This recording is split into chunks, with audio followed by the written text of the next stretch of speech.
યાદ રાખવાની વાત કહું તો તેને તમે હર હંમેશ પોતાના માનસ પટ પર ચડી દેજો. જ્યારે તમે કોઈ પણ કાર્ય કરો ત્યારે કદાચ જો તમને નિષ્ફળતા મળે તો તેનાથી ગભરાયા વિના તેમાં રહેલી ઉણપને દૂર કરી ફરીવાર પ્રયત્ન કરજો. દર વખત એક જ વાક્ય યાદ રાખજો કે નિષ્ફળતા એ જ સફળતાની ચાવી છે.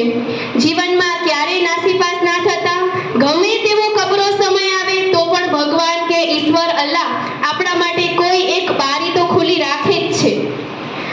દુનિયામાં એવા કેટલાય માણસો તમને જોવા મળશે કે જેમના વિદ્યાર્થી જીવનમાં તેમને પારાવાર મુશ્કેલીઓનો સામનો કરવો પડ્યો હશે, પણ આપણે હંમેશા અનુભવમાંથી જ શીખવવાનું હોય છે. આ શાળામાં તમે આટલા વર્ષ અભ્યાસ કર્યો તે દરમિયાન તમારા ગુરુઓ દ્વારા જ્ઞાન પીરસવામાં કોઈ કચાશ નથી રાખી, તો તમારામાં સંસ્કાર સાથે શિક્ષણનું સિંચન કરવામાં અથાગ મહેનત કરી છે આ બધાએ, તો તેને દીપાવજો. આજના વિદાય પ્રસંગથી જ હવે આ શાળા અને તમારા સાચા સંબંધની શરૂઆત થાય છે. તમે જ્યાં જાઓ ત્યાં આ શાળાની સારી બાબતોની વાત કરજો અને આ શાળાનું, માતા પિતાનું તથા જિંજાઈ ગામનું નામ રોશન કરજો. અને ખાસ એટલું કહેવું કે આ 17 બાળકોનું એડમિશન ધોરણ 9માં થવું જ જોઈએ. જો આ એક ખાસ આશા છે બધા તમારા સૌ પાસે, એમના વાલીઓ પાસે, તો જ અમારી આ મહેનત વસૂલ થશે. 8 વર્ષ તો અહીંયા ભણાવ્યા, હવે 9મા વર્ષની જવાબદારી તમારી છે.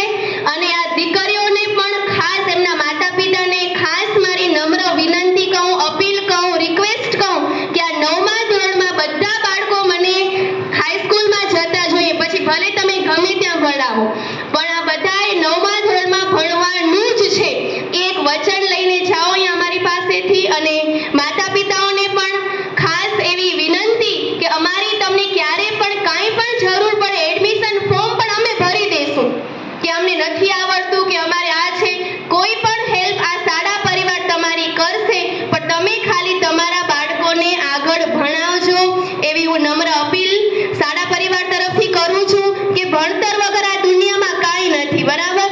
હવે આપણે આ લોકોને મજૂરીઓ નથી, જે આપણે કરીએ આપણા બાળકોને નથી કરાવી, તો એમના શ્રેષ્ઠ ભવિષ્ય માટે તમે આ દીકરીઓને તો ખાસ ભણાવજો કે એને બે ઘર તારવાનું છે, બરાબર? એટલે આપણા માતા પિતાનું અને જે ઘરમાં જશે એ પણ એ કુળ દીપાવશે. તો દીકરીઓ ભણેલી હશે ને તો એ આગળ ભવિષ્યમાં એમને પગભર કરવાની જરૂર છે આ જમાના પ્રમાણે. તો ફરીથી એક વિનંતી કરું છું કે આ બધા બાળકોનું એડમિશન ધોરણ 9માં મને જોઈએ ને જોઈએ જ. આપશો ને ખાતરી? ધોરણ 8ના બાળકો